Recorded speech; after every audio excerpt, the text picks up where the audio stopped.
各位朋友，大家好，今天是北京时间2022年5月18日，星期三，欢迎来到财经能言。今天这期节目呢，主要和大家聊一下以下几个最新的、比较热门的话题啊。首先呢，就是《华尔街日报》报道出来的中国的东航失事航班呢，它的黑匣子，在美国检测的信息显示啊，飞机出事是因为驾驶室里面人为将飞机推入了致命的俯冲的状态。说明飞机出事了，是驾驶室出了问题。我们看一下下面到底是什么情况啊？这是今天要聊的第一个话题。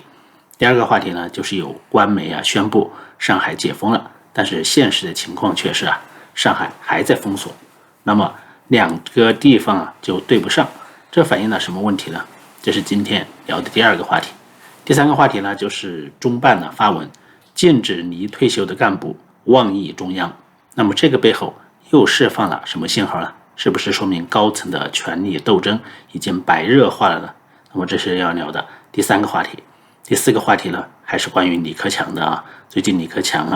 地位上升的信号是越来越多。那么他又和巴基斯坦的总理通电话，总理是巴基斯坦的实权人物，第一号人物可以说。那么这个背后又释放出什么样的信号呢？他不和习近平通电话，为什么和李克强通电话？这是今天要聊的第四个话题。如果是首次听我节目的朋友，欢迎大家点击订阅；如果是老朋友，欢迎大家点赞并帮忙转发。大家的支持和信任是我做节目的最大动力。好，言归正传，今年3月21日中国的东航一架波音737-800飞机在高空突然接近垂直下降，以极快的速度在广西省的境内撞山坠毁解体了。碎片散落在树木繁茂的地形上。早期的数据显示这架飞机是从29000英尺跌到了8000英尺，然后变平，然后自由落体。一段视频显示飞机机头是俯冲到了地面，把地面砸了几十英尺深的一个深坑。搜救队没有找到任何幸存者。牵头调查的中国当局迄今尚未发现该飞机存在于任何机械或者飞行控制的问题，就是不是飞机本身的原因。那么这个事情现在在中国已经成为了一个谜团很多人还在等结果，但是一直没等到。华尔街日报17日文章就称熟悉美国初步评估事故原因的人士认为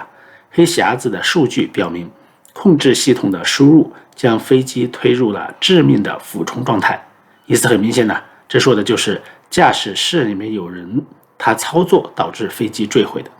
基本是给出了飞机失事的一个原因。华尔街日报报道就说通过对受损飞行数据记录器中提取的信息等进行分析，这架飞机当时按照驾驶舱内某人的指示行驶，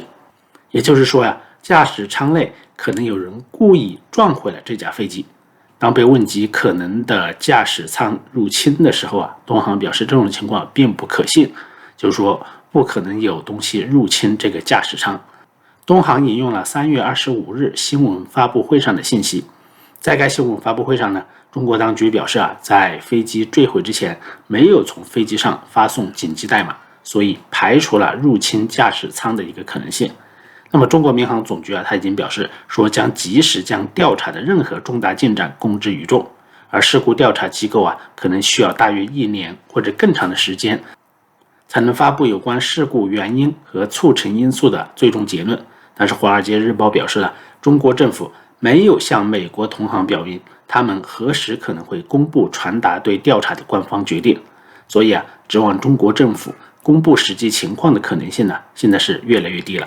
我相信华尔街日报的报道飞机失事是因为驾驶室里面有人为将飞机设置成了俯冲状态。那么这个和之前的信息也是比较吻合的，就是网传的信息是比较吻合的。这个网上有很多资料指向的信息就是东航的副驾驶张正平他是自杀报复导致飞机失事这样一条消息。当时网上曝光的遗书内容是指责东航领导层压榨员工，这是张正平的留下的遗书网上是非常真实的，仿造的可能性非常小。而且他在遗书中控诉中国经济泡沫化，自己投资恒大地产失败，所有的积蓄归零。张正平在失事之前喊了最后一句话，说我下去了，不知道是地狱还是天堂。而且各种信息和证据都指向张正平就是飞机失事的一个元凶。但是中国政府是否敢通报这样一个真相呢，就是另外一回事了。这是这样一个事情那么最近呢，上海解封的话题可以说也是非常热门前天开始了，上海市的副市长陈通说，上海从本周一开始将逐步分批解封。之后呢，官方的媒体上海发布，他也发布了上海解封的消息。于是呢，全国人都知道说上海开始解封了。上海人说，全国人民都知道上海解封了，唯独上海人不知道上海要解封。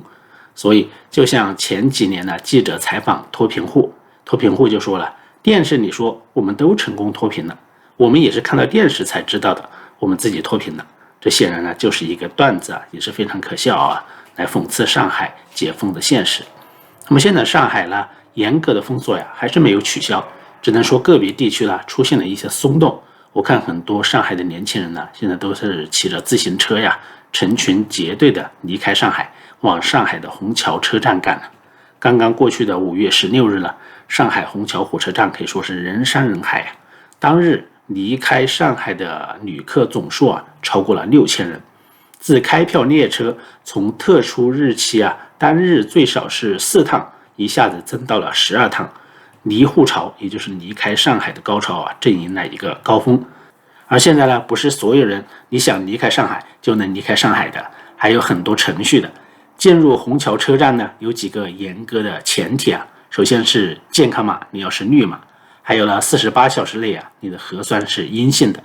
还有24小时内你的抗原检测是阴性的。与此同时可能还需要你的离沪证明，还有接收材料，你要去哪里，哪个地方愿意接收你，所以是搞得是非常繁琐基本上都是卡人的。但是这样也是挡不住大家离开上海的热情为了这一天，从3月中旬开始有些人已经等了近2个月就等着离开上海。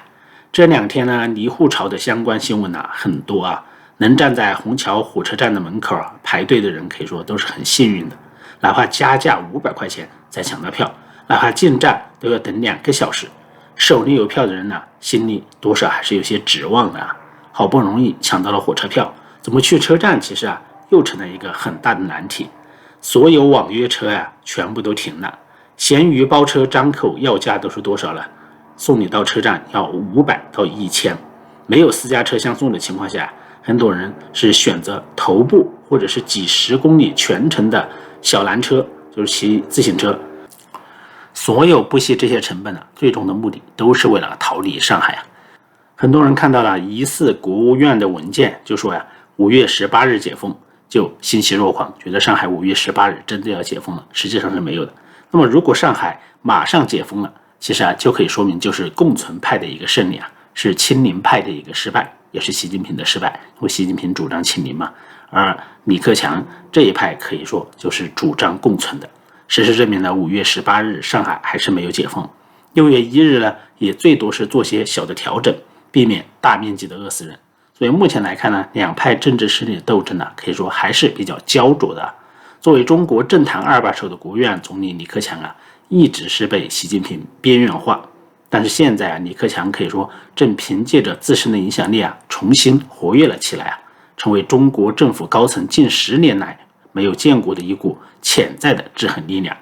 最近关于李克强崛起的信号是越来越多我看海内外的网民也是津津乐道。那么一个就是上海共存派和清零派的一个政治斗争，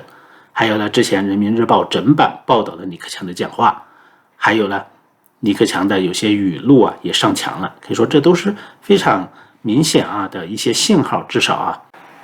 而就在昨天李克强是视察了云南大学，可以说云南大学正在搞招聘会，而且是云南大学100年的校庆嘛，所以李克强借这个机会视察云南大学。我看现场所有的老师、学生以及招聘会的企业的人员还有干部全部都没有戴口罩，几乎上没有除了个别。可以说这个共存派的这个标志就非常明显了可以说李克强基本上就是现在默认是共存派的一个代表，那么习近平呢就是清零派的一个代表。那么基本上这2派我看现在以戴不戴口罩为标志，基本上区分是非常明显的所以我觉得这一次李克强视察云南大学也是释放出一个非常强烈的对抗的信号，我觉得耐人寻味啊。昨天呢，中国官方的新华社则称说，国务院的总理李克强5月16日上午在中南海紫光阁应约同巴基斯坦总理通了电话，那么这也是一个非常不同寻常的信号。谈话内容我就不细说了都是一些官样文章，关于中巴如何加强合作，以及卡拉奇中国公民受袭事件善后处理的一些事情都是李克强和对方总理谈的。我看官方媒体报道出来也就是那个样子。那么这次谈话呢，是李克强应巴基斯坦总理之约来通话的，强调李克强可以说在中南海紫光阁和巴基斯坦总理通电话。那么没有消息解释巴基斯坦总理是否约请了中国国家主席习近平来通话。我们知道巴基斯坦它实施的是总理制就是巴基斯坦的总理是第一号实权人物，按照惯例应该是和习近平通电话的才对。所以这个事情呢，可以说还是比较反常的。他不和习近平谈，反而和李克强谈，是不是说明李克强的地位有上升的迹象了？现在网上这样的文章和帖子也是非常之多是不是在为20大造势了？说明双方的权斗越来越激烈了呢？这个可能性呢也是非常高的。最近网上有媒体人出了一个预测帖，预测20大新的班子说李中堂将会出任总书记。新班子中的4驾马车就是总书记李克强、总理汪洋、委员长王沪宁、政协主席赵乐际、书记处第一书记、中纪委书记、常务副总理待定，丁薛祥、胡春华是热门人选。习近平则退出中央政治局，以普通党员的身份继续任国家主席和军委主席。毕竟呢，宪法已经为他重新量身定做进行了修改。那么这个预测目前来看是没有什么依据的我觉得不怎么靠谱。毕竟以目前的情况来看将习近平踢出政治局可以说几乎上是天方夜谭，不可能的事情。那么有一个网友说得好，说虽然我不认为习近平会下台，但是如果真的有什么神迹让他滚蛋，换成李克强和汪洋的组合，那绝对是一件大好事我自己是润了，可家人没有润呢，我总不能眼睁睁的看着他们在国内以后受苦吧。我相信很多人有和我一样的想法，一方面希望习近平来加速当总加速师，但是另一方面呢，又担心国内的自己的亲人朋友受到损害，在习近平这种极端政策之下。虽然最近中共高层的政治斗争是比较激烈，信号越来越多。其实最近中共高层政治斗争是越来越激烈，信号也是越来越多了。昨天一个退休的老干部在新加坡的大外宣媒体就是联合早报上发文章，文章内容可以说就是典型的妄议中央，指出中国官方迟迟不肯把俄罗斯定性为侵略者，是颠倒黑白，必将遭到国际社会的唾弃，导致中国的国运逆转。这可以说就是对习近平政策的一个强烈的批评和质疑了。而在昨天中共中央办公厅印发了一个文件，就是关于加强新时代离退休干部党的建设工作的一个意见，要求离退休干部党员严守纪律规矩，不得妄议党中央的大政方针，不得传播政治性的负面的言论等等，听党话跟党走，就是这样一个文件这个文件可以说来的也是非常突然的，在海内外引发了广泛的关注。大家想想，为什么会在20大之前权斗这么激烈的时候发这么一个文件要求离退休老干部听党话跟党走可以说明显就是有些老同志在妄议中央嘛，就是不听党话不跟党走嘛，对不对？说明当下离退休的干部，特别是高层干部对习近平的倒行逆施是极度的不满，批评之声可以说是不绝于耳，议论谩骂已经成为潮流，不愿意跟党走，不愿意和习保持一致。那么习近平感到这威胁到了他的连任，所以要通过断口粮降待遇来封口。习近平维系全党团结世家，可以说坚持他的独断专行，这是真的。妄议中央已经到了习近平要发中央文件来制止的地步可见这个时候流传的各种政辩说习近平下台清零失败，说老百姓对习近平各种不满，那么这些东西可以说已经不是空穴来风了，可能是真有其事古代指望上天来制约皇权，那么现在指望靠这些老同志来制约习近平的任性妄为。那么这些老同志主要是谁呢？像江泽民、胡锦涛、曾庆红、朱镕基、温家宝等等这些人吧，基本上就是这些都算是老同志吧。那么他们能联合起来制约住习近平吗？这就看20大的好戏了在最后借这样一个机会，我给大家推荐一下我一位做代购的朋友他是在洛杉矶这边，基本上主要代购日常的一些用品，比如说衣服、鞋帽，对不对？还有一些化妆品日用品、食品各方面，基本上首饰、化妆品都能买所以大家如果有这方面的需求，需要海淘或者代购的话，可以找一下他。他人呢还是做这行非常专业，已经做了好几年，而且性格各方面服务都非常到位，非常好所以大家如果有这方面的东西要买的话，可以扫描一下他的2维码。当然如果没有这方面需求的呢，就算是再次打扰大家了，抱歉